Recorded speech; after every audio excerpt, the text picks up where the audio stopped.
O Saber Direito Profissão já está no ar. O programa que te ajuda a entender as diversas áreas do direito de uma forma simples e didática. O curso desta semana foi sobre direito do trabalho. Quem esteve conosco foi o professor Marcelo Balian, que hoje eu recebo aqui para um bate-papo para falar um pouquinho de carreira e mercado de trabalho. Tudo bem, professor? Tudo bem, Mari. Olá. Seja muito bem-vindo. Obrigado. Prazer falar um pouquinho sobre direito com vocês. Vamos lá, quero saber um pouquinho da sua história, professor. Já vi que pelo sotaque você não é de Brasília. Não, você é de onde? Sou de Goiânia. Que legal. Sim. Formou Terra lá... do Piqui. Terra do Piqui. Sim, estudei lá. Fui para Goiânia nenenzinho. Nasci em São Paulo, fui para lá e fui criado como goiano do pé rachado, comedor de piqui. Como todo bom goiano que não sabe o que fazer, acaba fazendo direito. Era isso que eu ia te perguntar. O direito apareceu como, professor? Foi sua primeira escolha? Não, não foi não. Eu não sabia o que queria, como a maioria dos adolescentes, né? Você está ali na escola, segundo grau, e eu queria ser professor, na verdade, e poderia fazer qualquer coisa. Direito não me apetecia muito, e por influência da minha família, tenho uma família de servidores públicos, né? E acabei sendo influenciado e aceitei fazer o direito e gostei muito, me encontrei, tive uma relutância no início, mas acho que valeu muito a pena, um curso maravilhoso, um curso muito bonito, que te inspira sempre a continuar crescendo, a entender de sociedade, a aumentar a sua leitura, enfim. Eu não me arrependo nem um pouco de ter feito o curso. E o direito do trabalho, por que você escolheu se especializar nisso? Direito do trabalho foi uma disciplina que eu comecei na iniciação científica, ainda na faculdade. Eu estava ali mais ou menos pelo quarto ano, terceiro ano de faculdade e comecei com um projeto de iniciação científica com a professora Maria Nívia, lá da PUC, é a nossa coordenadora lá do curso de Direito. Então, fiquei um ano trabalhando com ela, estudando muito Direito do Trabalho, antes de iniciar a disciplina na cadeira da faculdade. Ah, você nem tinha visto ainda Direito do Trabalho? Não, comecei na iniciação científica. E a partir dali fui gostando, já tinha estudado aquilo e tinha sempre que apresentar um trabalhinho, um congressinho, aqueles banners, né? Tinham viagens, são ótimas essas viagens. Você vai, leva, só para colocar o banner ali e ficar ali, né? Mas é muito gostoso, você conhece gente, você conversa, você conhece lugares novos, faculdades novas. Então, isso me fez tomar até um gosto pela sala de aula, porque tinham essas apresentações, né? Essas exposições de trabalho, todo ano tinham 2, 3 para fazer. E eu fui gostando e pensando em sala de aula mais ou menos a partir daí. E estágio? Fez nessa área? Fiz estágio, mas não em direito do trabalho. Meu estágio foi na administração pública. Mas gostou também? Gostei também, sim. Estudava muito direito administrativo no estágio. Professor, e me conta, depois da faculdade, bate aquela dúvida que bate em todo estudante, né? E agora formei, para onde eu vou? Sim. Qual foi sua escolha na época? Como é que é esse sentimento? Como lidar com isso, né? Bom, no início eu queria ser advogado e professor. Eu não queria fazer concurso, talvez até por rebeldia, talvez até por um pouco de pressão familiar, eu tenha optado por não fazer concurso no início e fui para o rumo da advocacia, né? Mas a advocacia, eu costumo falar que não é para mim, a advocacia é para os fortes. É um tipo de trabalho que eu particularmente me envolvia muito com os problemas do cliente.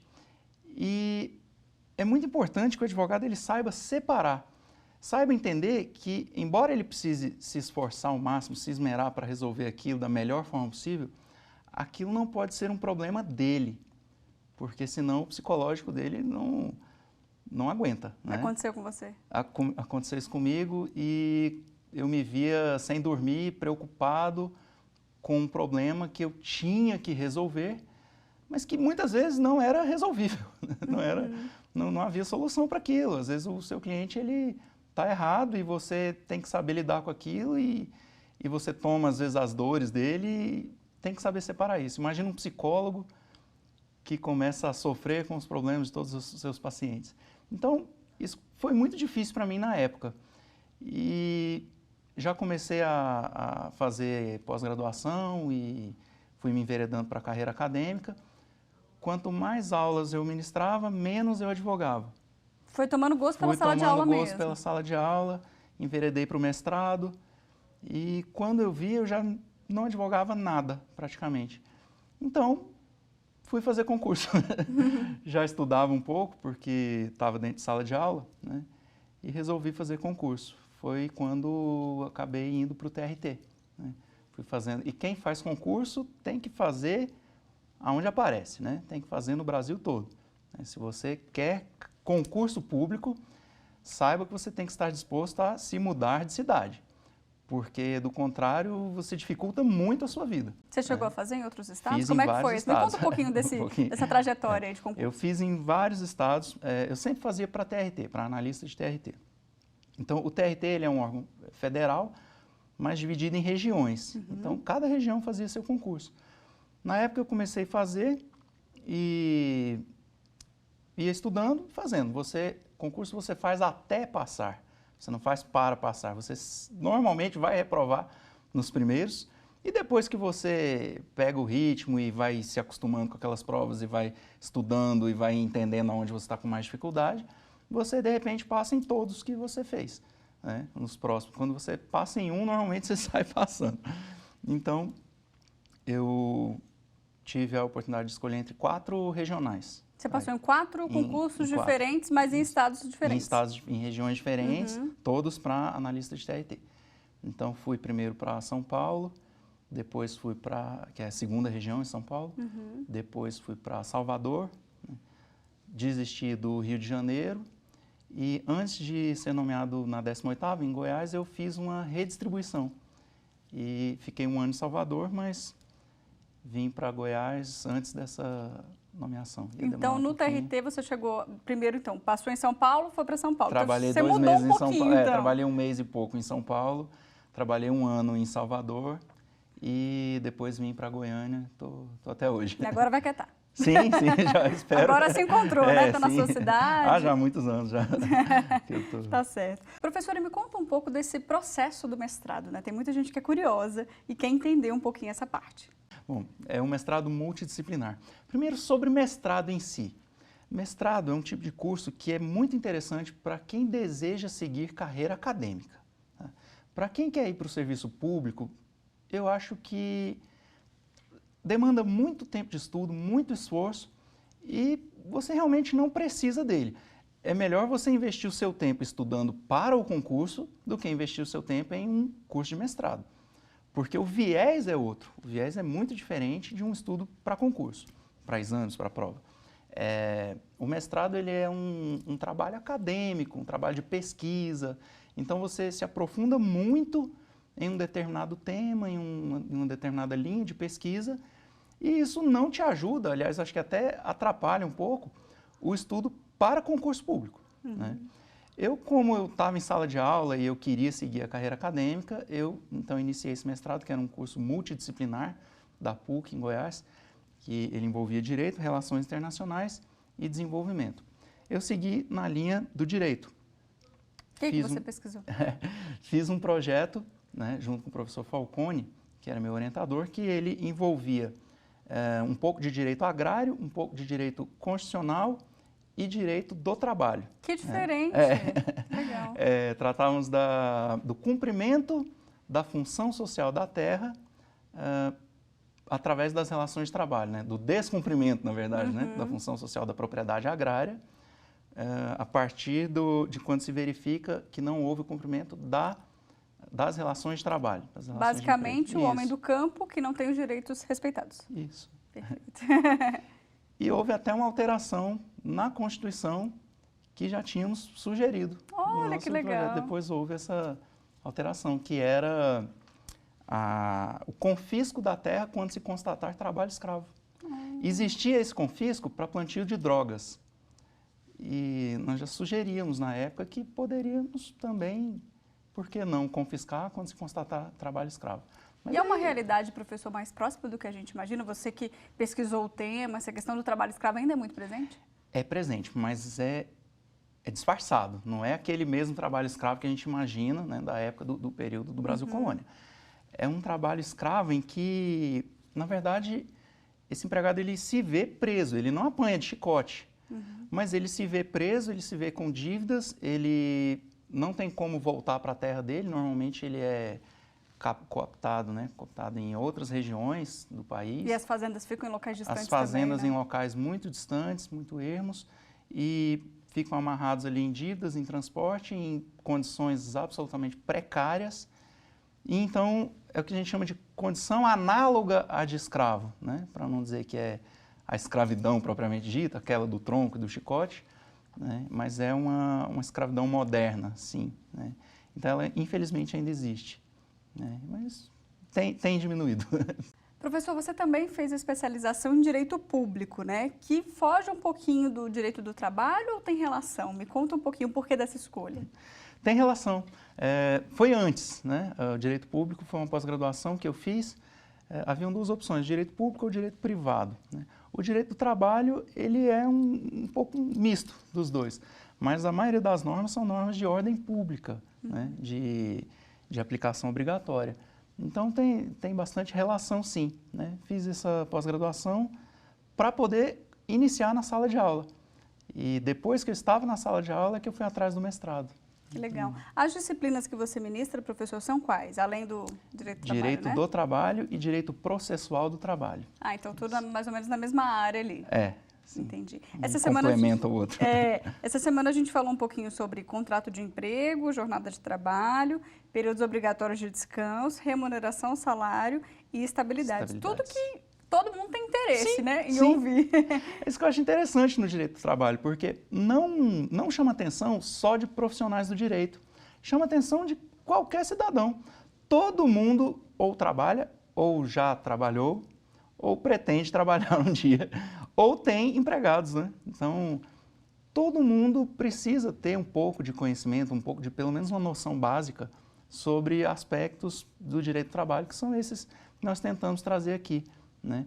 Sem trazer muita teoria, sem trazer muita divagação, assim. É mais um bate-papo ali para quem, de uma forma mais objetiva possível, né? Para quem pretende ou fazer exame de ordem, ou prestar algum concurso, ou estudar, ou até mesmo para aquela pessoa que quer entender um pouquinho mais e cuidar melhor das suas relações de trabalho, tanto para você na condição de empregado, quanto na condição de empregador, né? Então, por isso que eu acho interessante essa disciplina, né? Que ela expande um pouco mais daquele direito puro e simples que diz respeito só a quem trabalha na área, né? Professor, antes da gente ir para o intervalo, vou chamar aqui a pergunta que chegou no nosso WhatsApp, que é da Tainá. Ela é estudante de Direito e está no 6º semestre. Vamos ver. Analisando sua trajetória de todos esses anos, hoje, qual é a maior satisfação em ter escolhido a carreira do Direito? Bom, Tainá, obrigado pela pergunta.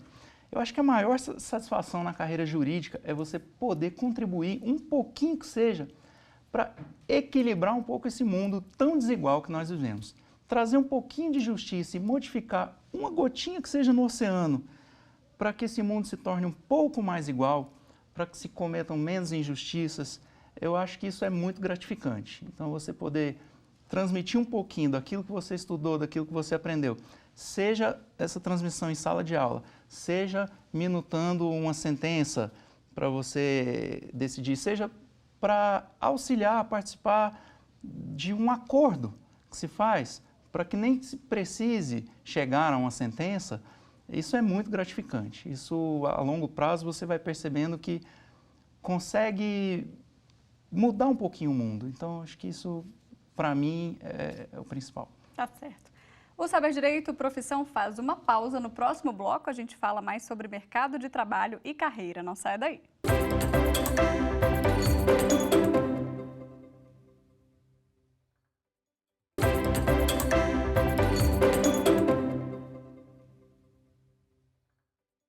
Estamos de volta com o Saber Direito Profissão e neste segundo bloco, como sempre, a gente fala um pouquinho mais sobre as possibilidades de carreira para quem decide se especializar no direito do trabalho. Professor, vamos falar então, né, para esses jovens que estão se formando, entrando no mercado de trabalho, como é que está a realidade hoje? A realidade é boa.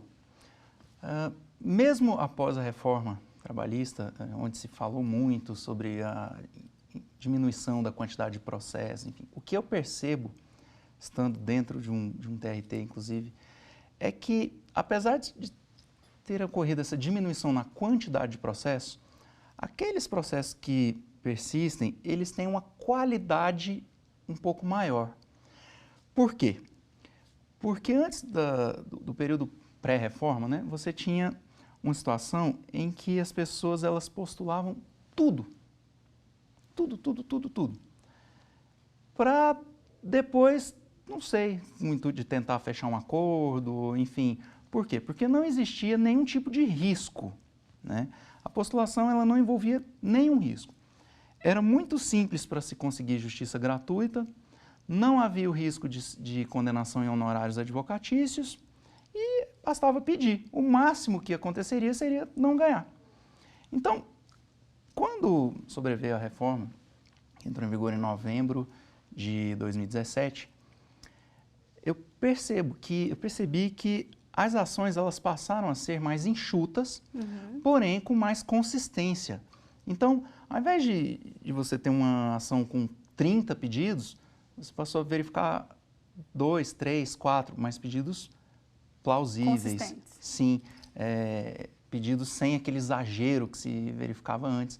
Então, era muito comum você pegar uma reclamação trabalhista que tinha um valor absurdo, astronômico, de uma pessoa que tinha trabalhado, às vezes, 2 meses, que não tinha acontecido nada, nenhum tipo de acidente, nenhum tipo de dano, nem nada.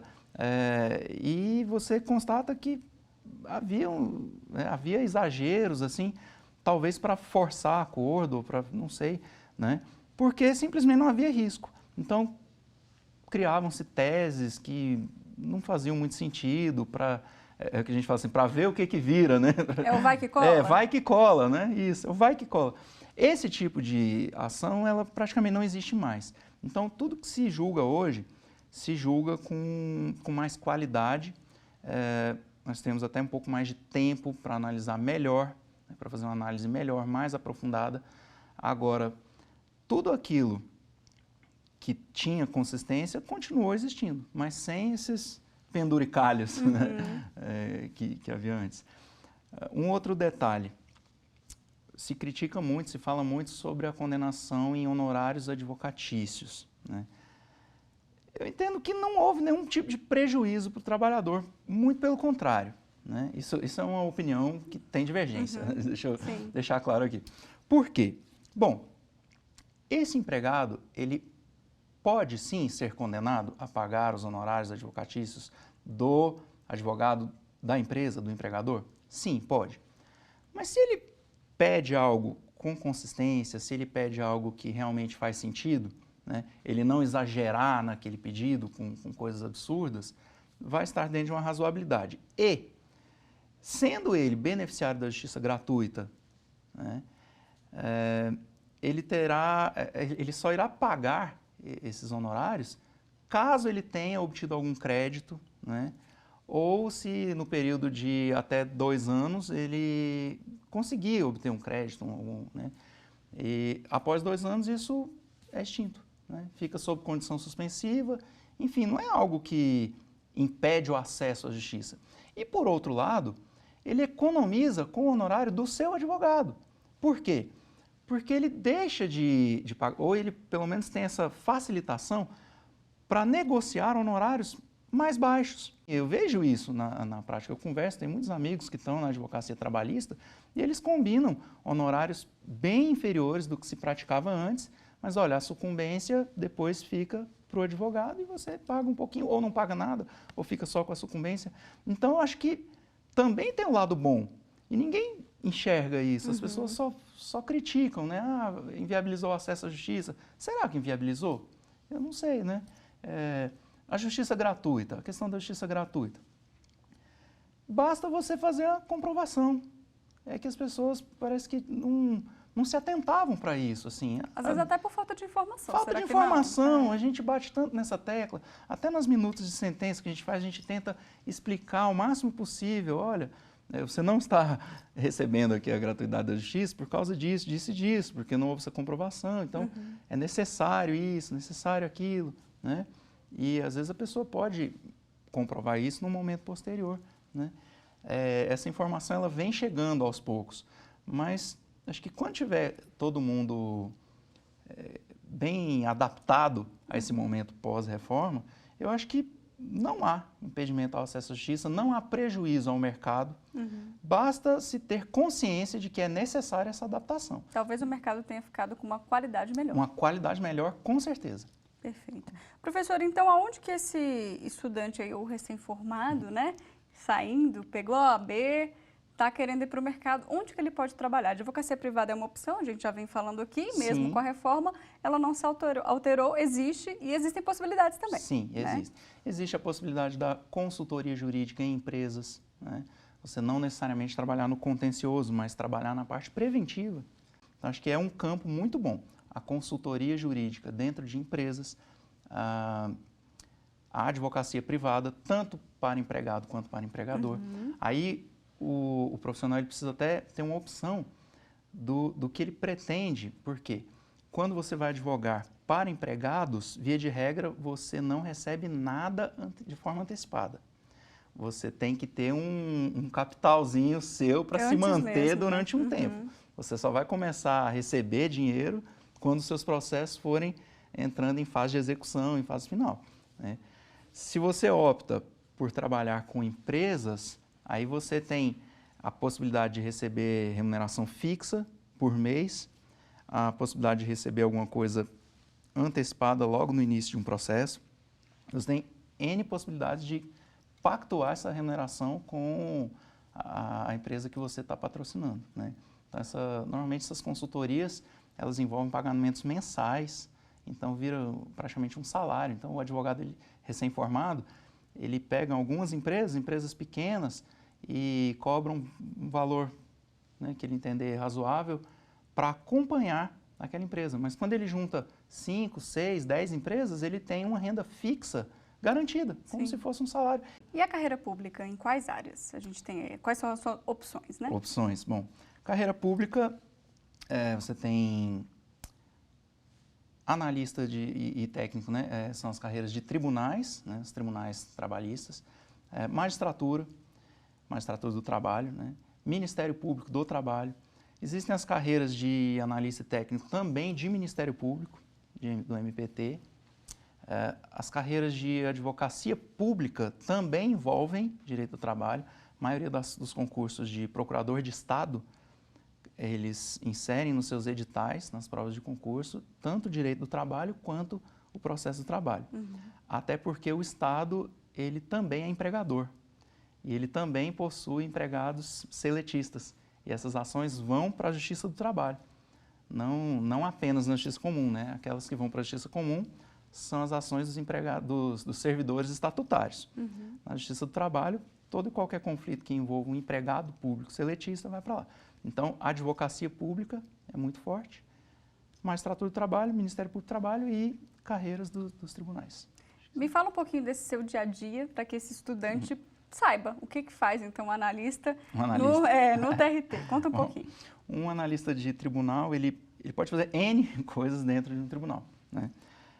Desde o atendimento ao público até as minutas de sentença, minutas de voto, enfim. Ele pode trabalhar num gabinete fechadinho, num computador ali, quietinho, produzindo, como ele pode trabalhar numa secretaria. Então, conforme ele vai se encontrando ali dentro, ele vai ter campo para o que ele gostar de fazer, né? Tem gente que não gosta de fazer sentença, então vai fazer despacho, vai trabalhar nos processos de execução.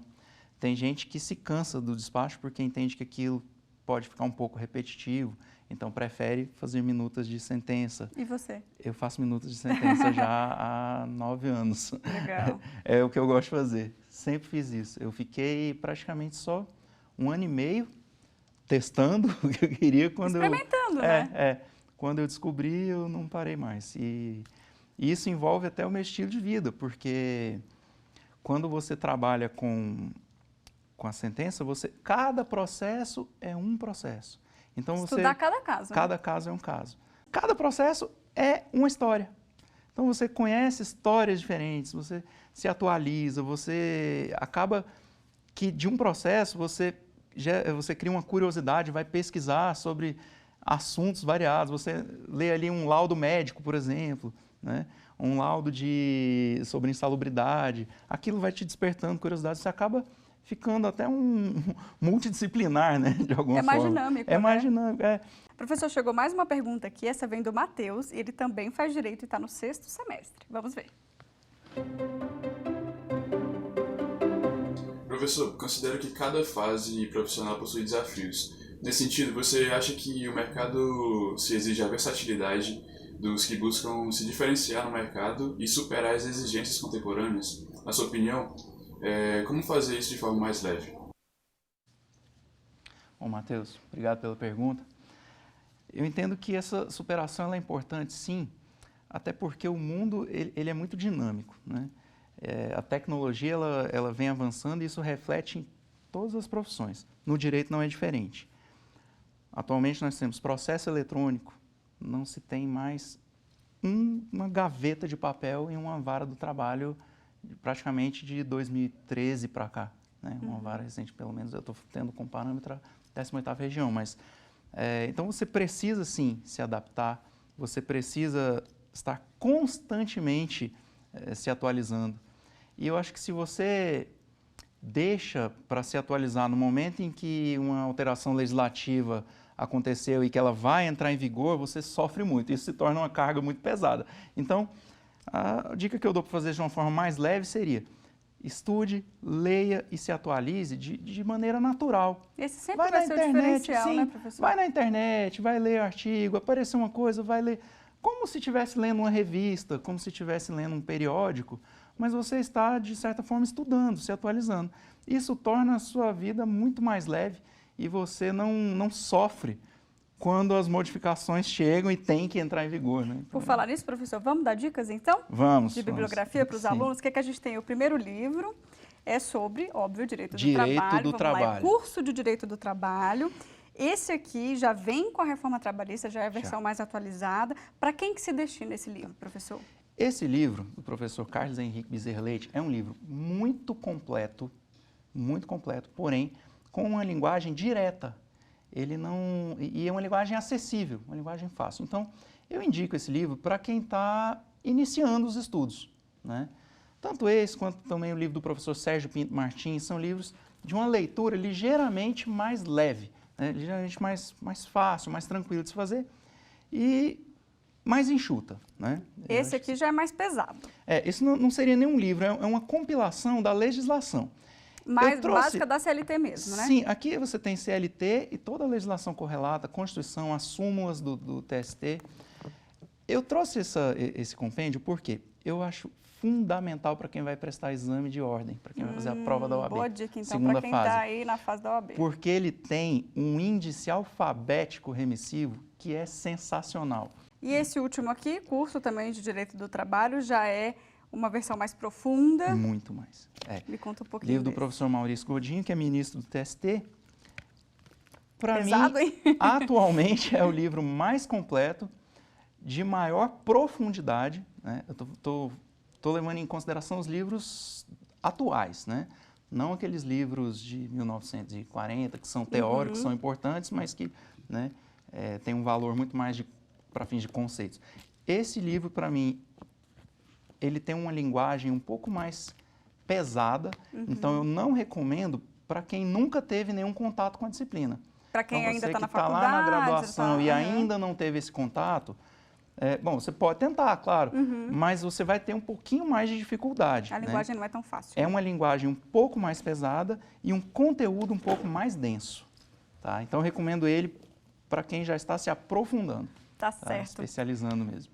Professor, com essa dica, então, a gente finaliza o programa. Eu agradeço a sua presença aqui no Saber Direito. Muito obrigado, Mari. Foi um prazer estar aqui com vocês.